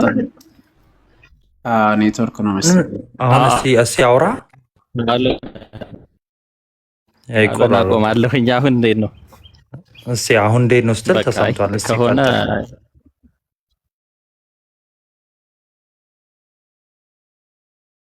ነው ተቋርጦ አሁን ጥሩ ነው። አሁን ጥሩ ነው ስትል ብቻ ማውራት ከሆነ የመጨረሻ አንድ ድል አሁን ጥሩ ከሆነ ቀጥላለሁ፣ ካልሆነ ላቆም። እንዴት ነው አሁን? ቀጥል። አሁን ሰላም። ኦኬ እሺ፣ ቴንክ ዩ በጣም ከመጨረሻው ነጥብ ስጀምር የአንድነታችን እኮ ዝም ብሎ አንድ ነን በማለት እኮ አይደለም። ትምህርት ሃይማኖት የምንለው ጸሎት ሃይማኖት የምንጸልየው የሃይማኖት መሰረት አለን፣ ክሪድ አለን። አንድነታችን የሚረጋገጠው በአስተምህሮ ነው እንጂ አንድ ነን በሚል ወስነን እኮ አይደለም። ይሄ በጣም ግልጽ ነገር ነው እና እየሄደ ሲመጣ እንደው መጀመሪያ ላይ ይሻል ነበረ። እየሄደ ሲመጣ እያባሰው መጣ ነገርና ምንድነው እየባሰ መጣ እንደሚባለው ሆነ። እንግዲህ ወደኋላ መሄዴ ነው፣ ይቅርታ አድርጉልኝ። እዚች ፖይንት ላይ የታቦቱ የብሉይ ኪዳንና የሐዲስ ኪዳን አንድ ነው ስንል ሲል ነበረ፣ አንድ ነው እያለ ነበርና መስዋዕቱ ነው የተለየው የሚል ሐሳብ። ታቦቱ አንድ ነው ማለት ምን ማለት ነው? መስዋዕቱስ የተለየ ነው? እኔ ትንሽ እንደው ዘርዝሮ ማየት ቢቻል ጥሩ ነው ብዬ አስባለሁኝ። ታቦቱ አንድ ነው ማለት ባይ ዲፎልት የመስዋዕቱም አንድ ነው ማለት አይደለም ወይ? ለመስዋዕቱ የሚገባው ታቦትን መጠቆምስ አያስፈልግም ወይ? የሐዲስ ኪዳኑ ታቦት የሐዲስ ኪዳኑ መስዋዕት የሚያስፈልገው ለዛ የተገባው ታቦት የትኛው ነው? ሰማያዊ ስርዓት በምድር የሰማያዊ ስርዓት የትኛው ነው? ሌላ አዲስ ታቦት በሰማይ እንጠብቃለን ወይስ አዲሲቱን ስርዓት ነው እያጠየቀን ያለ ነው? ከክርስቶስ በላይ የሆነ መስዋዕት በሰማያት አለ ወይ? ሊኖርስ ይችላል ወይ? እና አዲስ ይሄ እንግዲህ ታቦት አዲስ ኪዳንን ስናነሳ ስለ አዲሱቱ መስዋዕት ጥላ ሆኖ ደግሞ ስላገለገለው የብሉይ ኪዳን ታቦት ስናነሳ ፍጻሜው እኮ አዲስ ኪዳን ነው። ከዛ የተለየ ከዛ የበለጠ መስዋዕት ከክርስቶስ የበለጠ መስዋዕት እኮ ሊገኝ አይችልም። ሶ ምሳሌነቱን ለተለየ ደግሞ ለሌላ አርጎ ማስቀመጥ ያመጣልና ያ ተገቢ ነው የሚል በፍጹም አመለካከት ሊኖር አይችልም። ሌላኛው ከእመቤታችን ጋር ስናያይዘው እስቲ እዩት። እመቤታችን ፍጹም ድንግልናዋን ስናነሳ ለምንድን ነው ፍጹም ድንግል የምንላት? ደግሞ ልክ ሕዝቅኤል እንደሚያነሳው ማንም ያልገባባት ደጃፍ ብሎ የሚላት ምን ተዘጋች እንደታተመች ትኖራለች ተብሎ የተነገረላት ለምንድን ነው? ፕሮቴስታንትና መናፍቃኑንስ የምንቃወመው ከዛ በኋላ ጸንሳለች ከዛ በኋላ ወልዳለች የሚሉት የምንቃወምበት ሐሳብ ምንድን ነው? አንደኛው ሐሳብ ክርስቶስ ያደረበትን ማንም አያድርበትም አይደል እንዴ? ስለዚህ የበግ ደምና የፍየል ደም የተሰዋበት ወይም ደግሞ ደሙ የተረጨበት ማለት ነው። የክርስቶስ ደም ደግሞ ሊፈተትበት እንደው ቻለ ወይም እንዲህ ነው ብሎ ለማቅረብ ድፍረቱ ምን ያህል እንደወሰደው ያሳያል። እና የክርስቶስ መስዋዕት ቅድም አንድ ሐሳብ ሳነሳ ነበር። ታቦቱ ነው ስጋው ደሙን የሚያከብረው ወይስ ስጋው ደሙ ነው ታቦቱን የሚያከብረው እያልኩ ነበር። እና ታቦቱን ቅዱሳን ማን ነው ብፁዓን አባቶች ጳጳሳት ለዛ አገልግሎት አክብረው በሜሮን ይለዩታል። ታቦቱ አይደለም መስዋዕቱን የሚያከብረው። እኛ ከኛ በኩል ቤተክርስቲያን ከርሷ በኩል ያለውን አዘጋጅታ ትጠብቃለች። እግዚአብሔር ራሱ ደግሞ ያንን ይቀይረዋል ወይም ያከብረዋል። መስዋዕቱን በሰራልን ስርዓት በሐዋርያት በኩል በሰራልን ስርዓት ማለት ነው። ከዛ ያ መስዋዕት ታቦቱንም እንግዲህ ሁሉንም ያከብራል ማለት ነው። ያ ክብር የተገኘው እግዚአብሔር ራሱ በጸጋ መንፈስ ቅዱስ ያንን ይልበት በጸጋ በምናገኘው በሚለውጥበት ክብር ነው። እና ያንን ክብር አለመረዳት ልክ ይሄንን ማነሳው ለምንድን ነው? የኢትዮጵያ ኦርቶዶክስ ተዋሕዶ ቤተክርስቲያንና ሌሎቹን የመለየት ነገር ስላለው ጽንሰ ሐሳቡ እንደ ዋናው ፖይንት ላይ ለመሄድ ነው። በአሃት አብያተ ክርስቲያናት ለምሳሌ በግብጽ አብያተ ክርስቲያናት የሚቀደሰው ቅዳሴ የሚሰዋው መስዋዕትና የኢትዮጵያው መስዋዕት የተለያየ ነው ወይ? ያም ክርስቶስ አይደለም ወይ? ይሄኛውስ ክርስቶስ አይደለም ወይ የምንቀበለው? እና የተለያየነን ካለ ሶስተኛ ነጥብ እዚህ ጋር በጣም ትንሽ አደገኛ የሚመስል ነገር አውርቷል። እና የተለያየን ከሆንን እንግዲህ የሚያገናኘን ነገር በቃ ክርስቲያን መባል ብቻ ከሆነና 81 እንትን ያለን ብሎ እንደ ትልቅ ነገር አውርቶ የሥርዓት መጽሐፍትን እንኳን ኮንሲደር ሳያደርግ አውርቶ የተለያየነን ካለ ምስጢር ታዲያ ለምንድን ነው የምንካፈለው? በዚህ አካሄድ ከሄድን ደግሞ የተለያየን ስለሆነን ሰው ምስራቅ ኢስተርኖች ጋር ሄዶ መቁረብ ይችላል ማለት ነው ወይ? ሌሎቹስ ጋር ሄዶ ሊቀበል ነው ማለት ነው ወይ? መለያየት እዛ ዲግሪ ላይ ከደረሰና ምጣኔ የለውም ሰውየው ሲያወራ እንደው ልዩን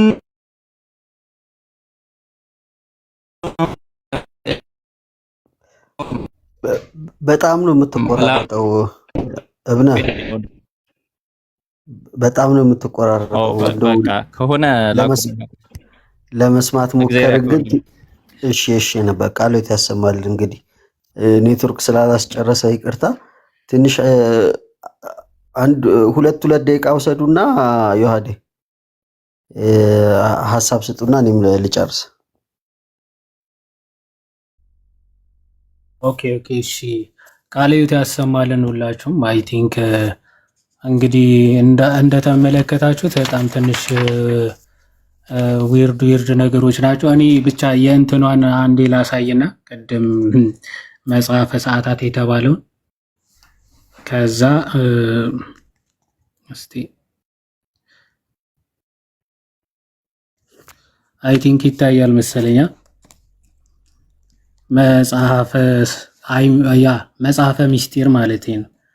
አሁን የተባለው ይሄን ነው አይደለ? ነነሰናምን ከመፍጹም ስጋሁ ወደሙ ለክርስቶስ ህብስተ ቁርባን ወደመ ወይን ዘዲበ ጠረጴዛ ዘይትቄደስ በእደዊሁ ለካህን ነው የሚለው አይደል? በማን እጅ የሚቀደሰው ነው? ዘይትቄደስ በእደዊሁ ለካህን የሚለውን በካህን እጅ በቅዱስ ጠረጴዛው የሚቀደሰው ህብስተ ቁርባን ወደመ ወይን ነው የሚለው። በቅዱሱ ጠረጴዛ ላይ የሚፈተተው ወይም ደግሞ የሚቆረሰው ስጋና ደም የክርስቶስ ምንድነው የሚለው የክርስቶስ ፍጹም ስጋውና ደሙ እንደሆነ እናምናለን ነው የሚለው። ይሄንን እኔ እውነት ለመናገር እንዴት ነው በዕለተ ሐሙስ ስላለው ነገር ነው የሚያወራው ተብሎ ራሱ ሊፈታም ይችላል። ከየት ነው የመጣው ይሄ ስነ አፈታት ራሱ? ማለት እንቀጥለው እስቲ በከመይ እግዚእነ በእንተ ሐዋርያቲሁ ወቦሙ አነ ቀድስ ርእሰየ ፎኬ ቀድስ ሐዋርያቲሁ ለእግዚኦም ማለት እኔ ስለእናንተ ራሴን እቀድሳለሁ አለ። ሐዋርያትስ ከቶ እንዴት አድርገው እሱን ሊቀድሱት ይችላሉ ይልና ለእግዚኦሙ ማለት ነው ለጌታቸው እንዴት እነሱ ሊቀድሱት ይችላሉ? እንዘ ለሊሆሙ ነስኡ እምሃቤሁ መንፈስ ቅዱስ ነው። አይ ቲንክ መንፈሰ ቅዳሴ የቅዳሴን መንፈስ ከእሱ የተቀበሉ ማለት ወፍካሬውሰ ለብሂለ እቀድስ ርእሰየ ቦሙ ይተረጉም ማለት ይሄ ስለ እነርሱ ራሴን እቀድሳለሁ በሚለው ይተረጎማል። ሀበ ህብስተ ቁርባን ወደመ ወይን ዘይከውን ክርስቶስሃ ሶበ ይብል ካህን ረስዮ ስጋሁ ወደሙ ለእግዝእነ ወመድኃኒነ ኢየሱስ ክርስቶስ ርእሶ ሰማይ ህብስተ ወወይነ እስመ ኃይለ መለኮት ይስወጥ ውስቴቱ ከመ ይሚጦ ሀበ ከዊነ ስጋሁ ወደሙ። ምን ማለት ነው? ካህኑ ማለት ነው ስርዓተ ቅዳሴን በሚያደርግበት ጊዜ የጌታችን የኢየሱስ ክርስቶስ አማናዊ ስጋና ደሙ ወይም ደመ መለኮትና ስጋ መለኮት እንዲሆን የሚለውጠው ራሱ ጌታችን መድኃኒታችን ኢየሱስ ክርስቶስ ነው። ምክንያቱ ስለ እነሱ ራሴን እቀድሳለሁ ብለዋልና። ስለዚህ የክርስቶስ ስጋና ደም ነው በጠረጴዛው ላይ የሚፈተተው። የሚቆረሰው ስጋና ደም የክርስቶስ ስጋውና ደሙ እንደሆነ እናምናለን ነው የሚለው። ስለ ዕለተ ሐሙስ ነው የሚያወራ የተባለው። እንግዲህ ይሄ ነው። ጭራሽ ሽታው ራሱ የለም። ሽታው ክርስቶስ ሲሰጣቸው የሚል ራሱ አይደለም። ስለ እነሱ ራሴን እቀድሳለሁ ብለዋልና ወደዛ የሚለውጠው ራሱ ክርስቶስ ነው የሚል ሐሳብ ነው የሚናገረውና ከአውድ ጭራሽ ፈጽሞ የተፋታ እንደሆነ የምታውቁት እኛ እናምናለን ነው የሚለው። በዚህ በጠረጴዛ ካህኑ የሚቀድሰው የጌታ ስጋና ደም እንደሆነ እናምናለን ነው። ካህኑ በዕለተ ሐሙስ የሚባርከው ስጋና ደም ነበረ እንዴ? ኦኬ ትርጓሜው ምንድነው የሚለው? እኛ ግን መንበሩ ማለት መንበሩ ዋይዘው መንበር ይሄ ሃዳሪ በማደሪያው ማደሪያ ደግሞ በአዳሪው እንደሚጠራ ልክ መንበር እየተባለ ታቦቱ ይጠራል። መንበርም እየተባለ ይጠራል። ሙሉ ታቦቱም መንበሩም አንድ ላይ መንበር ተብሎ ይጠራል። ታቦቱ ብቻውንም መንበር ተብሎ ይጠራል። ስለዚህ እኛ ግን በመንበሩ ላይ ሆኖ በካህኑ እጆች የሚከብረው የቁርባኑ ህብስትና የወይኑ ደም ፍጹም የክርስቶስ ስጋና ደም እንደሆነ እናምናለን ነው የሚለው። በካህኑ የሚከብረው ምንድን ነው? የት ላይ ነው የሚከብረው? በመንበሩ ላይ። መንበር የተባለው ታቦቱ ላይ ነው የክርስቶስ ስጋና ደም የሚከብረው አይደል? የሚቆረሰው የሚፈተተው ማለት ይህንን እንደው ስህተትን ላለማመን መጻሕፍትንም ለማጣመም በዚህ ያክል ርቀት መሄድ እንደው ከባድ ነው ለማለት ነው። እግዚአብሔር ይስጥልኝ። ቀጥሉ። ዮሐድ እዚሁ ላይ ማለት ነው ማለት ለመስቀል ሲሆን ጠረጴዛ ተብሎ ለታቦት ሲሆን ጠረጴዛ ማለት እያበላለጠ ነው ማለት እያመዛዘነ ነው። ሲጀመር ሁለቱም ነገር እኛ ታቦትና እንትንን ሁለቱም የክርስቶስ ዙፋን ተብሎ የጌታ ስጋና ደም የሚፈተትበት ነው። ያኛው ጌታ ክርስቶስ የተሰቀለበት መስቀል ነው። አሁን ምንድነው ወንጌል በእልህና በእንትን አይሰበክም። በእልህ አይደለም፣ ቢያንስ በእውቀት ነው። ቢያንስ ማለት ትንሽ የተወሰነ እንኳ ማንበብ እንዴት እንትን ይላቸዋል። በዚህ ልክ አጣሙ ደግሞ ሲያመጡ ማለት መጽሐፍ ምስጢር ላይ ብቻ አይደለም። በነገራችን ላይ ከመጽሐፍ ምስጢር ውጪ ሌሎች በጣም ብዙ መጽሐፍቶች ላይ የተጠቀሱት ነው። ጠረጴዛ ተብሎ ቅድስት ጠረጴዛ፣ ሎርድ ኦፍ ቲብል። በነገራችን ላይ ሌሎች መጽሐፍት ላይ የትኛው መጽሐፍት ላይ ባይጠቀስ ማለት ነው፣ የትኛው መጽሐፍት ላይ ባይጠቀስ መጽሐፍ ቅዱስ ላይ ከተጠቀሰ በቂ ነው፣ ከበቂም በላይ ነው። መጽሐፍ ቅዱስ ላይ ቃል በቃል ዘ ሎርድ ቴብል ተብሎ ነው በቃ የተጠቀሰው። በቃ የቅዱሱ ጠረጴዛ እና ከዛ በላይ ምንድን ነው የሚፈለገው ነው? ታቦት ተባለ፣ በሌላ ትርጉሙ በቃ መስዋዕት የሚቀርብበት መስዋዕት ነው። ይሄ በጣም የታወቀ ነው፣ ሁላችንም የምናውቅ ነው። ትርጉሙም ይሄንን ነው ያስቀመጡት። ታቦት ማለት ቃል በቃል ያስቀመጡት። ግዴታ በእልህ ተመቶ በቃ እኔ የኔ ያልኩት ካልሆነ ነው ተብሎ በዚህ ልክ መጋጋጥ ጌታ ሆይ ብቻ አላቅም ማለት። አሁንም ይሄ ነገር በቲክቶክ ላይ ተወርቶ ምናምን የሚቀር መሆን የለበትም ብዬ አስባለሁ። እስከ ስብከተ ወንጌል ድረስ መሄድም ካለብን መሄድ አለብን። ቃልት ያሰማልን። እኔ ምን አክቹሊ ቅድም በደንብ ስለተናገርኩ እኔ የምናገረው ነገር የለም። ያው መጨረሻ ላይ የተወራው ግን የብሉይ ኪዳን ታቦት አለን ማለት ላይክ ታቦቱ የብሉይ ኪዳን ነው የሚል የሚመስል ነገር ነው። በነገራችን ላይ ዝም ብላችሁ ሄዳችሁ ዘጸአትን ምናምን ብታነቡ አሁን ያንን ታቦት ለመስራት ኢትዮጵያ ውስጥ ወርቁ ራሱ እንደው በበቂ ራሱ የለም በነገራችን ላይ ማለት ነው። 2 ሜትር ተኩል በሜትር ከ50 2 ከ50 በሜትር ከ50 አስቡት።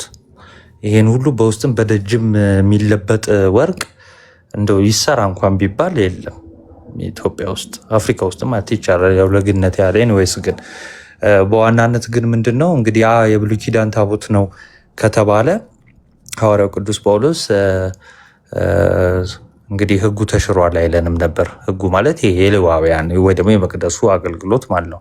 ምን ማለት መሰላችሁ? አሁን ያለውን ታቦት ግዴታ በቃ ሌዋውያን ናቸው የሚይዙት ማለት ነው። ክርስቶስ ደግሞ ከይሁዳ ነገር ነው የመጣው። ስለዚህ ሊቀ ካህናችን ስለዚህ ሊቀ ክህነቱንም መካሪ ይሆናል ማለት ነው። በዛው አጋጣሚ ስርዓቱ ምኑ ሕጉ አለ አሁንም አክቲቭ ነው የምንል ከሆነ በቃ ያ የሌዋውያን ነገር አሁንም አለ ወደሚል ይወስድብናል። እስቲ በተቻለ ግን ቪዲዮም ለመስራት እንሞክራለን። ራሳችሁን አታጨናንቁ እናንተ ሰዎች። ሰላም ደሩ። ያው የብሉይ ኪዳን ስርዓቱ ብቻ ሳይሆን ቁመቱ፣ ወርዱ፣ ስፋቱ ሁላ ነው ያለን ልክ እንደ መድኃኒዓለም ታቦት ያለው እኮ። በነገራችን ላይ ጥያቄውን ግን አንተሽ እንደ ጥያቄ ራሱ አሁን እታች ያላችሁ ሰዎች ብትጠየቁስ የብሉይ ኪዳንና የአዲስ ኪዳን ልዩነቱ የብሉይ ኪዳን ታቦትና የአዲስ ኪዳን ታቦት ልዩነቱ ምንድን ነው ተብሎ ነው የተጠየቀው አይደለ? ይህ ሰው እናንተ አሁን እታች ያላችሁ ብትጠየቁ በአጭሩ እንደው ለአሁኑ ቀለል ያለ መልስ በመጠንም በአገልግሎትም በቃ ልዩነት አለው። በመጠን 2 ሜትር በምናምን ሜትር ከምናምን የሚያክል የለም አይደለ? እንደዛ እንደገና ደግሞ በአገልግሎት ደግሞ ያ የእንስሳ ደም ነው የሚረጭበት። አሁን ግን ይሄኛው የአዲስ ኪዳኑ ደግሞ የክርስቶስ ስጋና ደም ነው የሚቀርብበት። ስለዚህ አሁን ከስር እንደዛ አይደለም አይ ነው እንጂ አለ። የብሉይ ኪዳኑ አሁንም አክቲቭ ነው አለ። ታቦተ ጽዮን አሁንም አክቲቭ ናት ስላለ ቅድም ብዬበታለሁ። ኤኒዌይስ ኤሲ ደግሞ ውስጥ የተወሰነ ነገር በልና በቃ እንተኛ። ይበቃል። ኤስዲ ታወራለህ ማኩ። ከዛም በፊት ማለት ነው አንዳንዴ መምህሩ ብቻ አይደለም ማለት ለራሳችሁ ዩቱብ ብላችሁ እንደዚህ አይነት ጥያቄ አቅርባችሁ ማለት ጀስት ለመሸቀጥ ማለት ነው። የክርስቶስ ቤተክርስቲያን ብዙ እንትን ላይ ባለበት ሰዓት ላይ ሆን ብላችሁ እንደዚህ አይነት ጥያቄ አምጥታችሁ ለዩቱባችሁና ለእንትን እንደዛ የምታደርጉም በጥላቻ መልክ መልሱ እንዲሰጥም እንደዛ የምታደርጉት እናንተ ወዮላችሁ ነው የምላችሁ። እውነት ለመናገር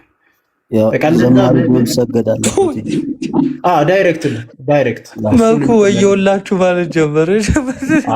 እኔ አይደለማ ከክርስቶስ ነው ወዮላችሁ የሚለው። በነገራችን ላይ ይሄ የነፍስ ጉዳይ ነው። በነገራችን ላይ ማለት እኔ አይደለም ፍርድ ስጩ እግዚአብሔር። እንደዚህ አይነት ነገር መደረግ የለበትም። መሀል ቦሌ ላይ ጥሩ ዱላ ሰጣለሁ። በቃ ምን ብሎ ነበር? ሉሌ በትኖ በታትኖ ያስረዳል አልተሳሳተም ብሎ ነበረ። ደህና መልስ ጠብቄ ነበር፣ አልተሳካም። ኖ ማለት መነገር አለበት። በቃ ካሁን በኋላ መቆም አለበት። እሱም ቢሆን ማድረግ የለበትም። ልነገር የሚገባው ለእሱም ጭምር ነው። ለምን ብዙዎቹ ምዕመናን ይሄንን ይሰማሉ፣ ዩቱብ ላይ ይደርሳል። ይሄ እንትን ወደዛ ላይ ይደርስ ይችላል። ገብቷችኋል አይደል? የኛ ሜቢ ላይሰራጭ ይችላል። ሞር ደግሞ በዩቱብ ላይ ያለው መሀል ላይ ከዚህም ወደዛ የሚመለሰው ከዛ ደግሞ ወደዚህ የሚመለሰው ብዙ ሰዎችን ሊጎዳ ይችላል። ፎርዛት ማተር እንትን ባያደርጉ መልካም ነው፣ ለሱም ጭምር። ይቅርታ ቀጥሉ። ትምህርት ላይ በትኖ በታትኖ ያስተምር ነበር፣ ግን ምንፍቅናን በትኖ በታትኖ ነው ዛሬ ያስተማረውና በጣም አዝነናል። ብቻ በጣም ይቅርታ አበዛብን እንጂ ይታረማል ብለን ስንጠብቅ።